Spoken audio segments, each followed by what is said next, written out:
Imagine the largest civilian rebellion at sea, united from 44 nations, sailing to defy a blockade. This is the global Sumud Flotilla, over 50 ships with doctors, activists, and public figures from more than 140 countries, sailing with one mission: break the siege on Gaza and deliver aid. From Malaysia, storms scattered supplies, but the ships sail on. From Spain, with Greta Thunberg aboard, they braved winds, drones, and breakdowns. From Italy, fleets departed Genoa and Catania, reinforced by rescue ship Life Support. From Tunisia, vessels regrouped in Tunis, ready to head east.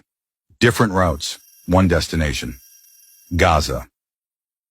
In Italy, dock workers have sent a warning. If we lose contact with our boats, with our comrades, even for just 20 minutes, we will shut down all of Europe. Their message is clear: touch the flotilla, and the continent could stop.